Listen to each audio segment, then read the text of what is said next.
Bismillahirrahmanirrahim. Assalamualaikum warahmatullahi wabarakatuh. Waalaikumsalam warahmatullahi Warahmatullahi wabarakatuh. Bismillah, alhamdulillah, wassalatu wassalamu ala rasulillah wa ala alihi wa ashabihi wa mawala. La hawla wa la quwata illa billah amma ba'du. Alhamdulillah, walaupun hari hujan kita tetap bisa melaksanakan perkuliahan tatap muka walau via Zoom, tidak masalah. Mudah-mudahan tidak mengurangi kekhidmatan kita dalam belajar. Kemudian salawat berangkai salam tak lupa kita kirimkan kepada junjungan kita Nabi besar Muhammad SAW. Mudah-mudahan kita semua dengan mengikuti ajaran Nabi Muhammad SAW menjadi umatnya yang mendapat syafaat di yaumil qiyamah nanti. Amin ya rabbal alamin. Baik, minggu lalu saya sudah memberikan sebuah artikel tentang tafsir kontekstual Abdullah Said. Sengaja saya tidak memberikan artikel baru karena memang artikel baru nanti tentang metodologi yang lain akan saya berikan setelah mata kuliah ini untuk dibahas pada minggu depan. Hari ini kita tetap bicara tentang metode tafsir kontekstualnya Abdullah Said. Karena saya sesungguhnya tidak merasa yakin bahwa hasil bacaan itu kemudian akan memahamkan kalian. Maka hasil bacaan kalian itu layak untuk didiskusikan pada hari ini via Zoom. Jadi segala pertanyaan yang dihasilkan oleh hasil bacaan kalian silakan kita diskusikan di sini. Baik, saya muqaddimahi tentang tafsir kontekstualnya Abdullah Said. Jadi di dalam artikel itu ada dua hal yang perlu kita bahas atau perlu kita diskusikan. Pertama adalah tentang bangunan pemikiran Abdullah Said itu sendiri atau paradigma pemikirannya, terutama tentang wahyu. Bagaimana Abdullah Said kemudian membagi wahyu itu menjadi 4 level. Nah, itu saya rasa sudah kalian baca di dalam artikel. Sekiranya pada bab itu terdapat ketidakpahaman dan sebagainya, silakan kita diskusikan pada pertemuan kali ini.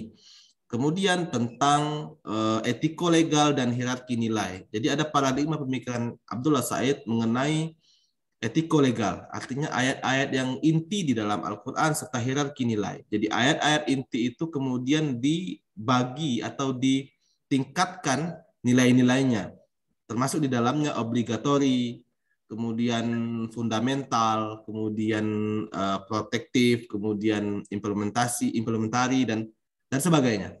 Yang perlu kiranya saya kira untuk didiskusikan juga pada momen pertemuan kali ini. Dan terakhir adalah tentang langkah metodologi yang juga Abdullah Said membaginya kepada 4 tingkatan. Dimulai dari mengemukakan teks, kemudian melihat daripada histori, dan sampai metode keempat.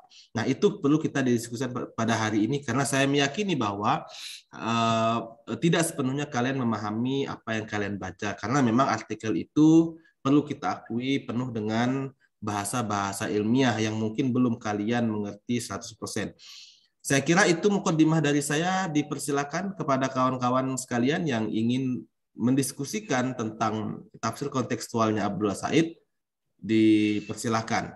Saya insya Allah akan menjawab, lalu kemudian jika teman-teman juga ada yang ingin menjawab juga dipersilahkan.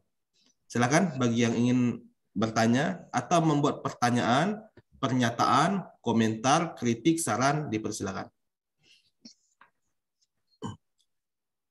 Miftah Dea Aulia, tolong dibuka. Ya, Wanul Afifah, Al-Bakir, Rizky Puja Kusuma, silakan dibuka videonya. Taufik Hidayat, silakan dibuka videonya. Silakan. Ada yang ingin ditanyakan tentang tafsir kontekstualnya Abdullah Said?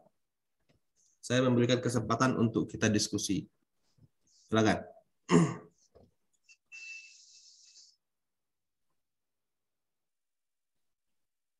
Ada pertanyaan? Atau paham semua? Pak. Ya, silakan Muammar. Assalamualaikum. Saya Muhammad ingin bertanya, dalam konsep pemikiran saya itu ada tingkatan-tingkatan level penurunan Al-Quran terhadap Nabi Muhammad. Itu saya belum begitu paham Pak dengan tingkatan-tingkatan level tersebut. Maksudnya dari Allah turun ke langit dulu, baru ke malaikat, baru ke Nabi. Terus baru disampaikan ke umat-umat gitu Pak. Jadi maksudnya sebelum malaikat itu diturunkan di langit itu, maksudnya gimana tuh Pak? Saya belum begitu mengerti tentang level-level tingkatan tersebut Pak. Ya, baik. Pertanyaan yang lumayan bagus. Jadi tingkatan penurunan Al-Quran menurut Abdullah Said itu ada 4. Pertama, Allah menurunkan Al-Quran itu dari Lauhil Mahfuz ke langit dunia. Lalu kemudian dari langit dunia ke Jibril, dan Jibril yang membawa kepada Nabi Muhammad SAW. Dan ini konteksnya di luar nalar kita. Artinya Al-Quran itu datang dari Allah menurunkannya dari Lauhil Mahfuz sampai ke langit dunia, sampai Jibril, sampai Nabi Muhammad. Itu adalah konteks di luar nalar manusia. Artinya manusia tidak bisa mencerna itu karena memang itu di luar nalar manusia. Tapi yang dimaksud dengan langit dunia, saya pahami pertanyaan dari Muhammad tadi, jelas bahwa sesungguhnya Al-Quran itu secara utuh diturunkan dari Lauhil Mahfuz pertama kali ke langit dunia. Maka kita kenal dengan surah dalam ayat Al-Quran itu disebutkan bahwa Syahrul Ramadan allazi unzila fihil Quran. Artinya Al-Quran itu diturunkan pada bulan Ramadan. Itu pernyataan dari Al-Quran. Namun ketika kita melihat realitanya, Al-Quran itu diturunkan tidak sekaligus kepada Nabi Muhammad, tapi berangsur-angsur, munajjaman, berangsur-angsur sampai 22 tahun sampai 23 tahun. Itu Al-Quran diturunkan. Maka kan terjadi secara teksnya terjadi pertentangan. Teks Al-Quran mengatakan Al-Quran diturunkan pada bulan Ramadan, tapi teks yang lain di dalam beberapa kitab Al-Quran diturunkan secara sejarah, Al-Quran diturunkan berangsur-angsur selama kurang lebih 23 tahun, maka terjadi pertentangan. Nah, di sini kemudian ternyata setelah dikaji tidak terjadi pertentangan di situ. Yang dimaksud dengan Syahrul Ramadan allazi unzila fihil Quran, Al-Quran diturunkan pada bulan Ramadan, lebih tepatnya di malam Lailatul Qadar itu turunnya Al-Quran secara sekaligus dari Lauhil Mahfuz ke langit dunia. Jadi itu yang dimaksud dengan Quran turun dari Lauhil Mahfuz ke langit dunia. Jadi turunnya ke langit dunia itu secara sekaligus. Lalu kemudian Jibril lah yang akan mengantarkan kepada Nabi Muhammad munajjaman. Ya, berangsur-angsur sampai kurang lebih 23 tahun. Begitu si Muhammad. Baik, ada pertanyaan lain? Ya, cukup Pak. Berarti menyeluruh sudah Pak. Dari Allah langsung menyeluruh ke langit Lauhil Mahfuz dulu Pak. Lauhil Mahfuz dulu. Kemudian Allah turunkan ke langit. Ya, langit dunia. Allah turunkan ke langit dunia. Kemudian Jibril lah yang akan membawa Al-Quran dari langit dunia itu ke Nabi Muhammad SAW berangsur-angsur. Munajjaman. Begitu. Baik Pak. Mengerti Pak. Ya, ada lagi? Silakan. Ya, Pak.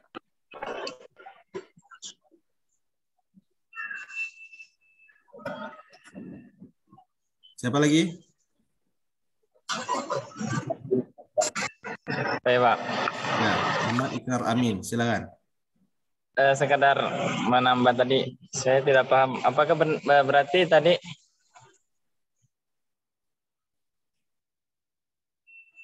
tanggal 17 Ramadan, Pak ya?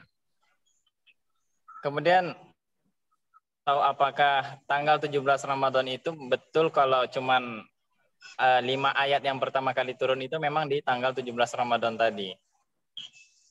Apakah apa yang benernya itu gimana tuh Pak?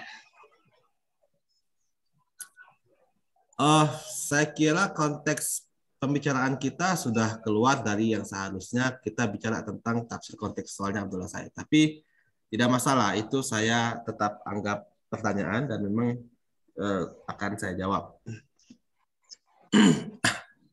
Jadi memang itulah tadi saya bilang terjadi perbedaan antara pendapat ya nuzulul Quran tanggal 17 ya, malam 17 Ramadan ya.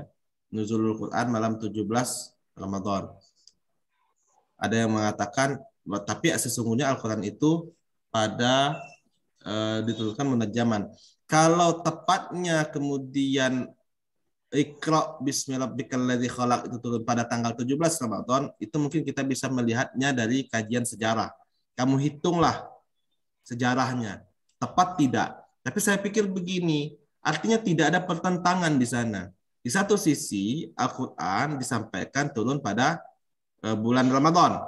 Ya, lebih tepatnya tanggal 17 yang kita peringati nuzul Quran misalnya. Tapi satu sisi Al-Qur'an ternyata diturun berlangsung-langsung. Itu saya bilang tadi. Ya, yang dimaksud dengan nuzulul Quran di Ramadan itu adalah turunnya Al-Quran min lauhil mahfuz ila sama'id dunya.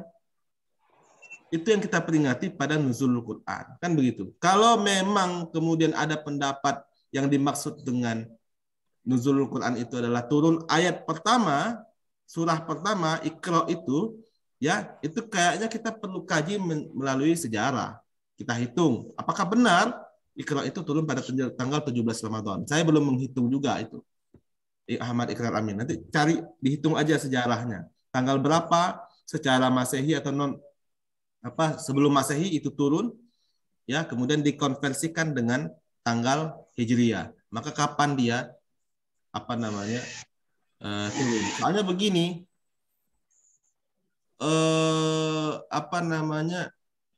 Nabi Muhammad Sallallahu Alaihi Wasallam menjadi Nabi dan Rasul itu terjadi sebelum hijrah, ya, betul nggak?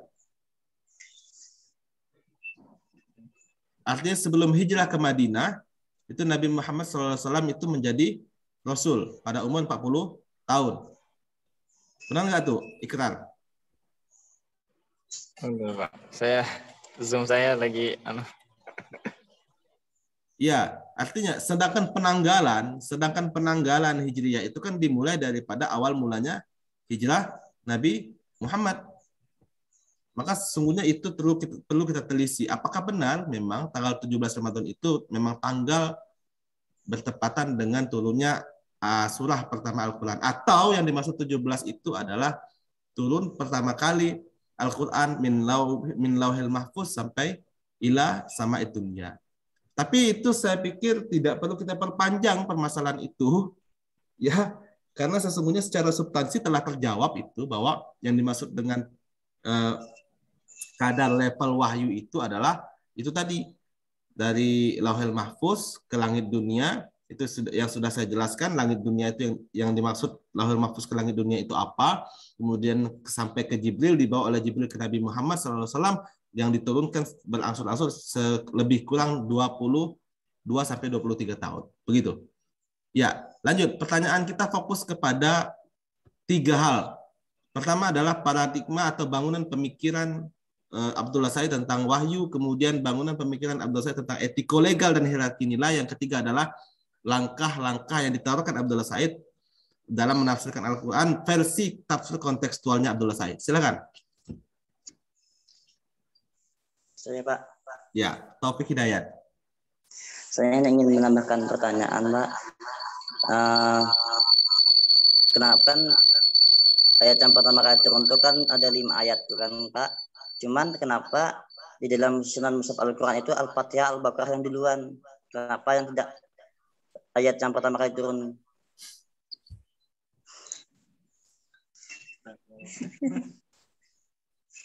Oke. Saya sudah sampaikan di awal bahwa fokus kita tidak membahas itu, ya. Tapi tidak apa-apa lah saya jawab. Ya, kenapa bukan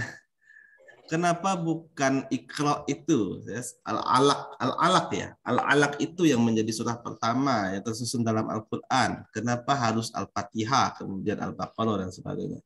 Saya sampaikan di sini bahwa susunan Al-Quran dimulai dari Al-Fatihah sampai An-Nas itu tauqifi sifatnya.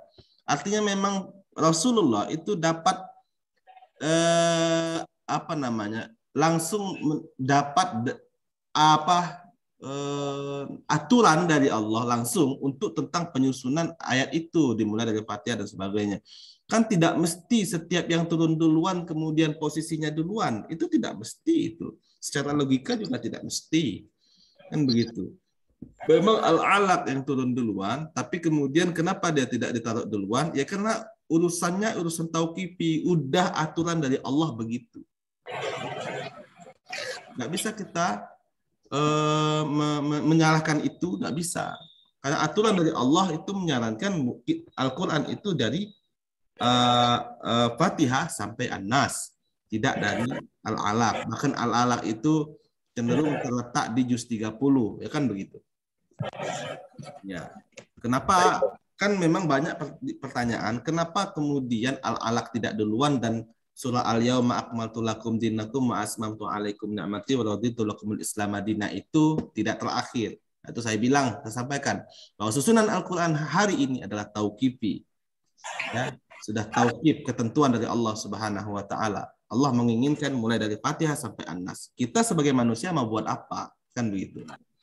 Baik, Pak. Terima kasih, Pak. Saya pikir nggak usah ke situ ya fokus pertanyaannya. Ya, fokus kepada metodologinya aja. Ya, siapa? Boleh bertanya lagi, Pak? Boleh, Muammar. Kan Said ini mufasir kontemporer nggak, Pak? Benar. Berarti, Pak, setiap perubahan zaman akan berubah hukum-hukum dari pemikiran Said ini, Pak. Kenapa kamu bisa membuat pernyataan seperti itu? Kita 10 tahun akan mendatang, misalnya terjadi perubahan zaman gitu, Pak, generasi yang baru. Ya. Apakah bisa berubah hukum-hukum dari pemikiran Zaid, tafsir dari paradigma Said ini, Pak? Atau enggak, Pak? Tetap. Zaman itu berkembang, ya.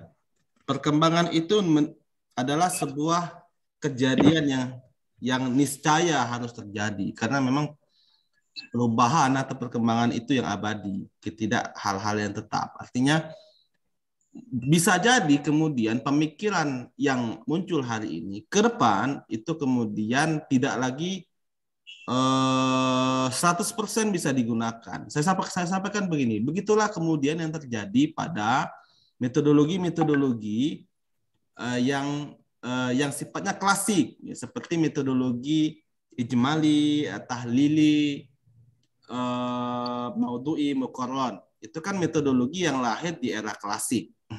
Kemudian menggunakan metodologi itu muncullah berbagai macam tafsir yang kita sebut dengan tafsir klasik. Tapi tidak lalu kemudian tafsir itu tidak dapat digunakan 100%, tidak. Kenapa? Karena masalah yang dulu ada hingga hari ini tetap ada. Tapi muncul masalah-masalah, problem-problem baru yang meniscayakan kita untuk memunculkan metodologi baru sebagai apa namanya itu? Sebagai solusi bagi problematika baru yang hadir hari ini. Artinya pemikiran Abdullah Said tentang apapun itu, tentang penafsiran Al-Quran, itu kemungkinan akan tetap ada. Tapi kemudian karena problematika ini terus berkembang, akan muncul berbagai metodologi baru, ya, menyesuaikan dengan zamannya, ya.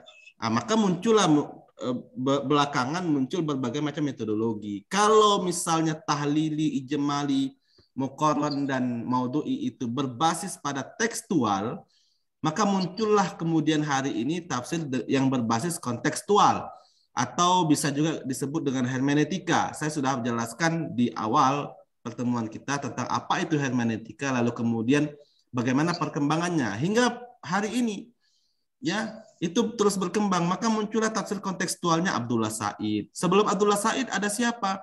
Ada double movement-nya Fazlur Rahman. Basisnya juga hermeneutika. Kemudian ada Nasir Hamid Abu Zaid, basisnya juga hermeneutika. Dan belakangan metodologi itu berkembang kembali, terutama di Indonesia misalnya. Nah, di Indonesia ini banyak bermunculan berbagai metodologi karena pesatnya keilmuan tafsir di Indonesia. banyak para sarjana-sarjana tafsir di Indonesia yang kemudian bermunculan untuk mengembangkan berbagai metodologi. Guna apa? Guna untuk menyelesaikan atau memberikan solusi kepada problematika umat yang semakin hari semakin kompleks, semakin hari semakin berkembang. Contohnya apa? Contohnya yang seperti sudah saya sampaikan sebelumnya, bahwa ada metode makna kumakza yang dicetus oleh Prof. Sahirun Samsudin. Ada juga kemudian metodologi tafsir berbasis gender yang kita sebut dengan qiraah mubadalah yang dicetus oleh Kang Fakih ya. Kemudian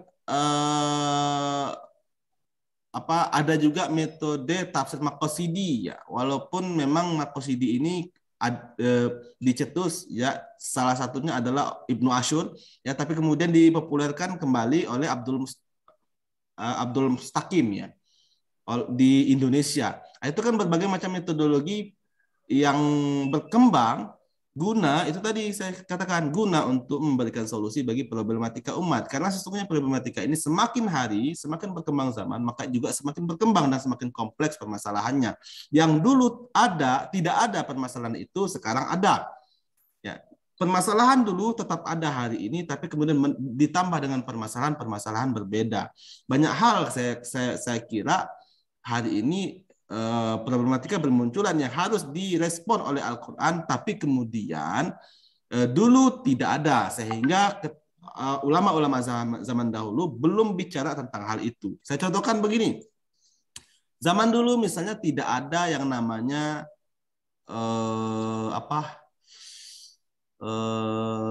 transplantasi jantung misalnya. Transplantasi jantung dulu tidak ada.